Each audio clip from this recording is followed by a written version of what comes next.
हाय नमस्कार। बात करेंगे सीटेट के रिजल्ट के बारे में। आपको पता होगा या आज के डेट में यानी 25 सितंबर को यहाँ पे सीबीएसई ने सीटेट का रिजल्ट जारी कर दिया। कौन सा सीटेट का रिजल्ट जारी किया? यहाँ पे अगस्त का जो सीटेट हुआ था उसका रिजल्ट यहाँ पे डिक्लेयर कर दिया गया है।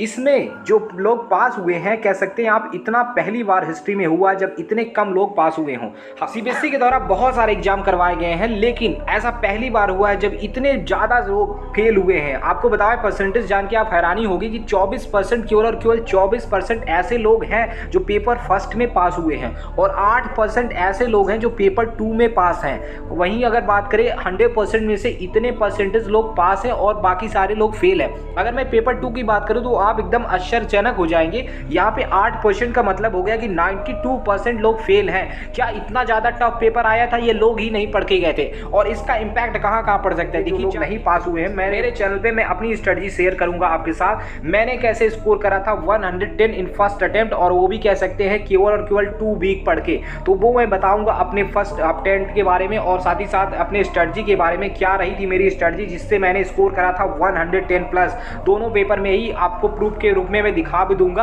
हालांकि यहाँ पे मैं अपनी स्ट्रेटजीज को शेयर करूंगा, तो चैनल पे बने रहिए। लेकिन यहाँ पे जानते हैं आप, अब बहुत सारे लोग अपीयरिंग में भी, बिहार शिक्षक भर्ती में भी फॉर्म फिलअप किए थे। तो ऐसे में वहाँ के जो चांसेस है ना कट ऑफ जाने के, वहाँ के भी चांसेस बहुत कम है, क्योंकि 8% चांस है। 8% में कितने लोग आएंगे? और ये जो 8% है केवल और केवल यूपी बिहार की बात नहीं है, ऑल ओवर इंडिया की बात कर रहे हैं हम। तो 8% और 24% का जो डेटा यहाँ पे दिया जा रहा है, ये पहली बार है जो हिस्ट्री में इतने कम लोग पास हुए हैं। हालांकि डेटाएं फिर आती रही हैं, जिसमें अगर मैं बात करूं जो जनरल पास मार्किंग होती थी, या फिर कह लीजिए जो जनरल लोग पास हुआ करते थे, वो कितने लोग पास हुआ करते थे अब तक अगर आप गूगल पे जाकर चेक कर लेंगे तो लगभग 40 से लेकर के 45% या फिर कह लीजिए 40% तक लोग पास हुआ करते थे पेपर 1 में। इससे कम लोग पेपर में 1 में कभी नहीं फेल हुए थे। लेकिन ऐसा पहली बार हुआ जब 24% लोग पास हुए हैं। वही हम बात कर ले पेपर 2 की, तो पेपर 2 में केवल और केवल 33 लेकर के आपके 33 से लेकर के 35% लोग ही फेल हुआ करते थे अब तक के जो भी डाटा आई है, अब तक की जो भी एग्जाम लिए गए हैं। लेकिन ऐसा पहली बार हुआ है जब पेपर 2 में देखा जाए तो केवल और केवल 8% लोग यहाँ पे पास हुए हैं। तो ये जो 8% और 24% का जो डेटा है, ये हर एक एग्जाम की भर्ती में इंपैक्ट डाल सकता है। खास करके वहां पे ज्यादा इंपैक्ट डालेगा जहां पे उनको अपीयरिंग में मौका दिया गया था। आपको पता होगा कि बिहार शिक्षक भर्ती में भी अपीयरिंग में मौका दिया गया था। ऐसे में बहुत सारे लोग बस केवल और केवल पेपर 2 या पेपर 1 की वजह से यहाँ पे बाहर होंगे। देख लीजिएगा आप लोग।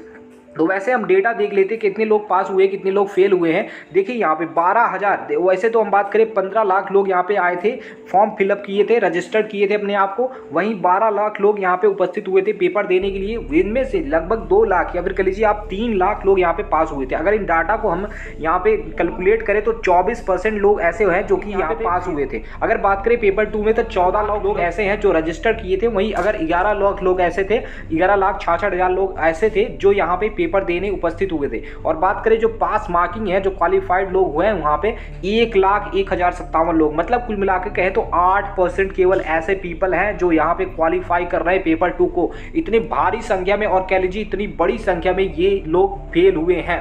यहाँ पे फेल होने के जो चांसेस है ना, पूरे बताए जा रहे हैं कि जो पेपर आया था इस बार का, वो क्या कह लीजिए बहुत ही ज्यादा टफ था, या फिर कह लीजिए बहुत ज्यादा कह लीजिए बच्चों के समझ के बाहर था। इसलिए क्या हुआ, यहाँ पे बहुत ज्यादा कंफ्यूजन हुई, जिसकी वजह से यहाँ पे ये रिजल्ट के मामले में देखा जाए तो 8% रिजल्ट यहाँ पे पास हुए हैं। ये रिजल्ट पूरे भारत के लिए है। आपको बताएं 8% 24% का जो डेटा है केवल और केवल उत्तर प्रदेश बिहार नहीं बल्कि पूरे भारत के लिए जो डेटा है ये निकल करके आया है। आपको बताएं, आपको ये जो लोग पास हुए हैं उनके लिए बहुत अच्छी खबर है। मान लीजिए जो लोग नहीं पास हुए हैं, मेरे चैनल पे मैं अपनी स्ट्रेटजी शेयर करूंगा आपके साथ। मैंने कैसे स्कोर करा था 110 इन फर्स्ट अटेम्प्ट, और वो भी कह सकते हैं केवल और केवल 2 वीक पढ़ के। तो वो मैं बताऊंगा अपने फर्स्ट अटेम्प्ट के बारे में और साथ ही साथ अपने स्ट्रेटजी के बारे में, क्या रही थी मेरी स्ट्रेटजी जिससे मैंने स्कोर करा था 110 प्लस। दोनों पेपर में ही आपको प्रूफ के रूप में मैं दिखा भी दूंगा। हालांकि यहाँ पे मैं अपनी स्ट्रेटजीज को शेयर करूंगा, तो चैनल पे बने रहिए। लेकिन यहाँ पे जो चीजें हैं उनको मैं बता दूं, आपको कब से सर्टिफिकेट यहाँ पे करने का मौका कब तक मिल जाएगा। हालांकि ये जो रिजल्ट आया है 7 edition of the central teacher eligibility test conducted कराया गया था आपको 20 अगस्त से। 20 अगस्त के रिजल्ट आप 20 अगस्त को ये एग्जाम हुआ था, जिसका एग्जाम का रिजल्ट आज ही अपलोड हुआ है। अब आपको सर्टिफिकेट देखने को कुछ ही दिन में मिल सकता है, और कुछ दिन में कब तक आपकी जो मार्कशीट है और क्वालिफाइंग सर्टिफिकेट है दोनों को ही आपके अपलोड कर दिया जाएगा डिजी लॉकर में कुछ ही दिन में, लगभग आपके 1 महीने या फिर कह लीजिए 10-5 दिन में ही।